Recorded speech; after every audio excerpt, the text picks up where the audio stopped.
up, everybody? PC War Room coming back again. Yes, I know. I dropped the ball. I'm sorry. Don't judge me.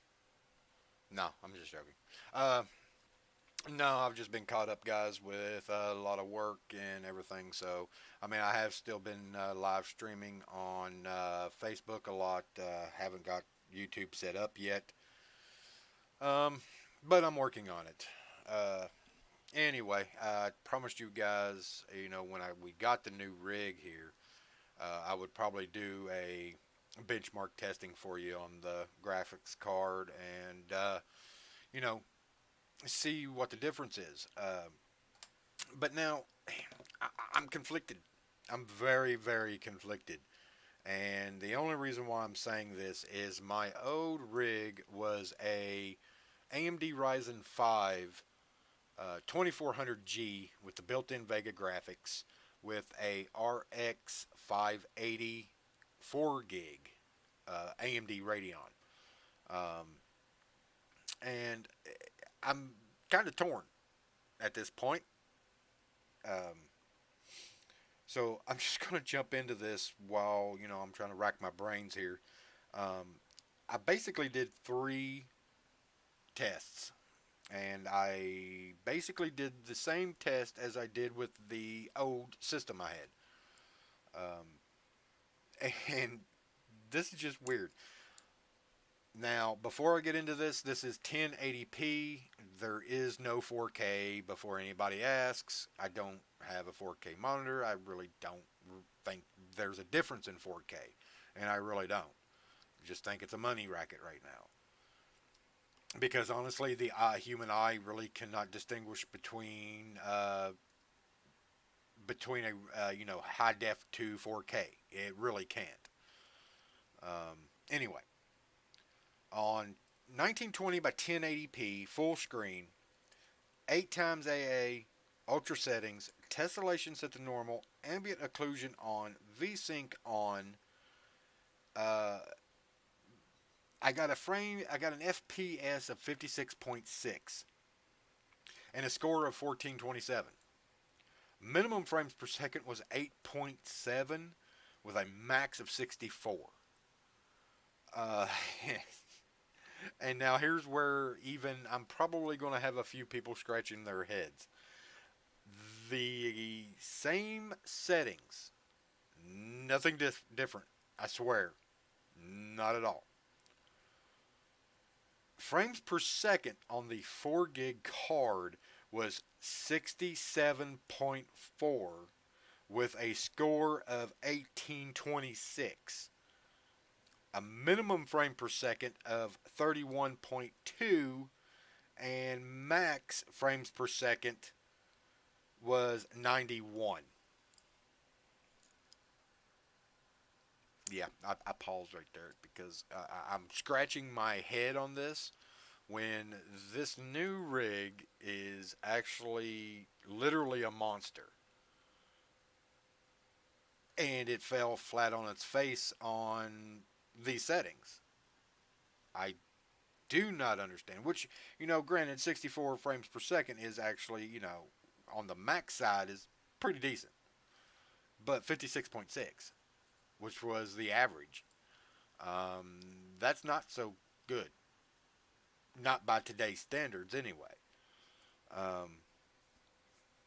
I don't understand what's going on with the setup. I mean, it's not overclocked. Everything's stock. You know, the only difference I can think of is that it could be possible, but I doubt it, was that the 2400G, even though I wasn't using the built-in graphics, was somehow, carrying it possibly. I'm not for sure, but it doesn't make sense due to the fact that the G processors, they automatically dedicate 2 gigabytes of RAM. So if you've got an 8 gig stick, you're only pushing out 6. If you got 16, then you got 14. Because regardless if you're using the built-in graphics, it automatically takes it. And that's another reason why I decided to switch to this, to the 2700X. Therefore, 8 gigs is 8 gigs and 16 gigs is 16 gigs. There's nothing being dedicated. So, I don't know. I've been scratching my head. Anyway, so I started playing with some of the settings. Oh, probably would have helped if I turned that on, huh? Sorry. Um, I actually started playing with some of the settings, and I'm gonna show you one of them here. This was round number 2.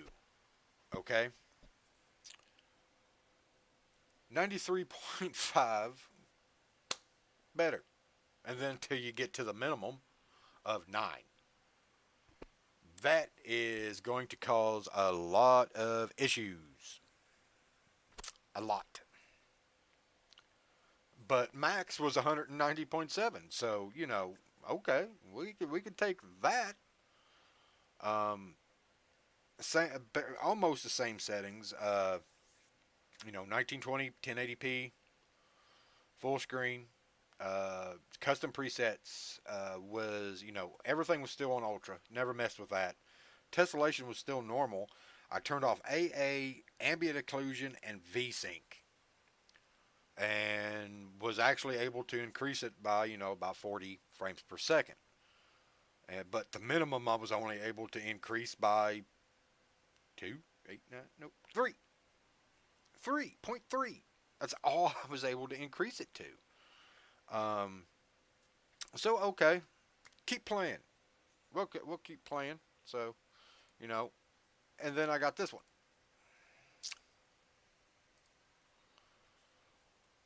Oh, yeah. We got a frames per second of 104.2. And then the minimum actually increased, you know, almost 30 on the minimum side, which, if you could 38.7, 40, 1080 with ultra settings, that's not bad for the minimum. The max 202. I mean, that's actually great. Uh, the only difference here is I had tessellation turned off. Uh, that was off. AA was off. Ambient occlusion was on, and VSync was on. I do believe. I can't remember because I didn't write it down. Um, so yeah, I'm scratching my head. How does a 4 gig card actually do more with maximum settings, including tessellation, but a newer, higher end 8 gig cannot? That does not make any sense to me. So I don't, like I said, I don't know if it's just a software glitch. Um, if you haven't noticed, if you look at the GPU model, uh, it's actually only picking up 4 gigabytes of the RAM out of 8. So that's half of what the RAM is in this card. So I don't know if maybe that's the problem. Heaven Bench isn't detecting, the correct VRAM on it. I do not know. Um, but as far as on paper, it's not looking really healthy. Your minimum, to me, that's pretty bad, especially for a card of this caliber, which is supposed to be a overclocked 580, 8 gig. Um, and I've actually seen some other videos where they're actually getting, uh, roughly right around 60 frames per second in games like, Apex. Uh, which, I'm still kind of weirding out about. Because when I play Apex and I turn on the FPS counter, I'm actually seeing almost 90. 90 to 100. So, but that's with ambient occlusion off, motion blur off, VSync off, and, AA off. which I mean it still looks good, but still I shouldn't have to be turning things off. So I'm gonna have to do some more research on this. And like I said, it's probably a driver issue. Um, I'm not for sure, but I'm definitely gonna look into it. But still, overall, great system. Like I said, I don't have no problem playing. I've been the one thing that I haven't. I've been playing Thief, Borderlands 2, Elder Scrolls, Fallout 4, Ark, BattleTech, which that game in itself is a heavy game. Period. Even though it's turn-based. Um, Mech Warrior Online. Mech Warrior Online, I'm running all. I haven't even touched the settings on it. I'm running. Well, no, I'll lie on that. Uh, I've got them all set to Ultra, and I'm still cranking out anywhere between 70 and 80. So I don't understand if I should believe Heaven Bench or if I should believe the game, which I'm pretty much starting to believe the game because something isn't jiving with Heaven Bench software. Um, but but regardless, guys, this is a great buy. I mean, I'm not blowing smoke at you at all. Um, you know, Best Buy has these things, and for the price point, why wouldn't you? It's 1129.99. Oh, wait, I'm actually going to correct that. It is actually on sale again at Best Buy. Here you go.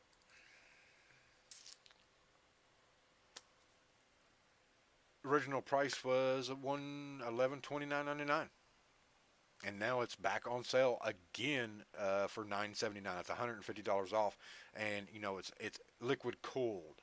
Uh, you get the 590. You get a 2 terabyte hard drive. You get the 240 gigabyte solid state drive. You get DDR 266 RAM, which can be upgraded to 3000. You're getting the you're getting the 2700X processor, and you take a look at some of these other systems. Okay, well there's an HP, but it's an i7 with a 1060 for 1249. It's not going to be liquid cooled. Um, you know, eh, I would rather have this any day of the week. I mean, I just don't really like Intel, but I'm kind of biased in that. I've always had AMD, and I will stick with AMD. Um, oh, and hey, it says included free. They're including the Division 2 Goat Edition and World War Z bundle.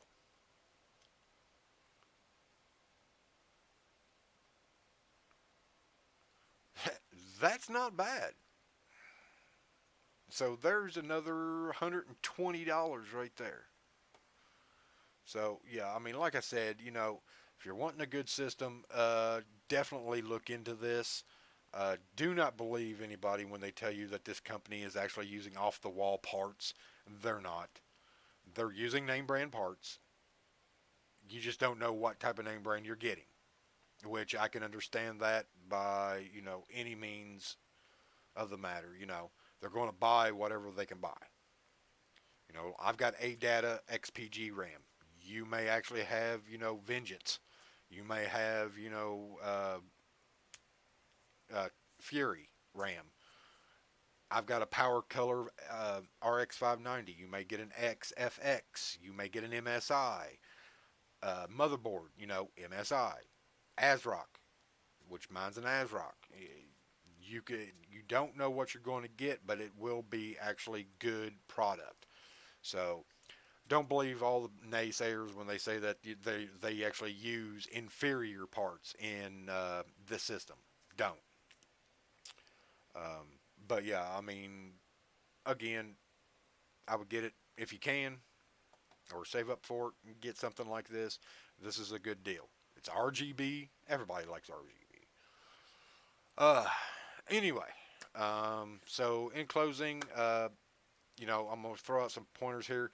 If you haven't, make sure that you get, especially on this system. I mean, you should use it on all systems. But if you get a CyberPower and you want to know what it actually has, download CPU-Z, which I will toss a link down below.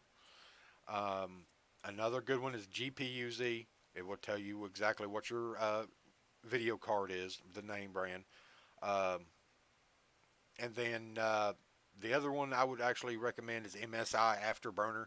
Even though you don't have nothing MSI, I would still recommend it because for some odd reason mine is shut down. That's not good. Um, Normally in my status bar, there it goes.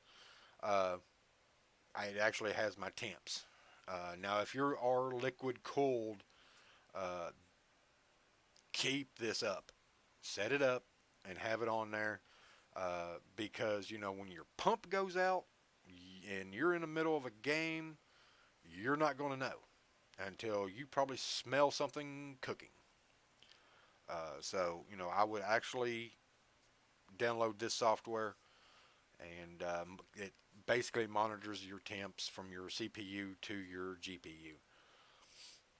And it does come with ways to, if anything were to happen, this thing will automatically shut down. I've actually got this thing set up to where if anything starts to overheat or go past 80 degrees, mine's set up at 81, which the 2700X can go to about 80, 81.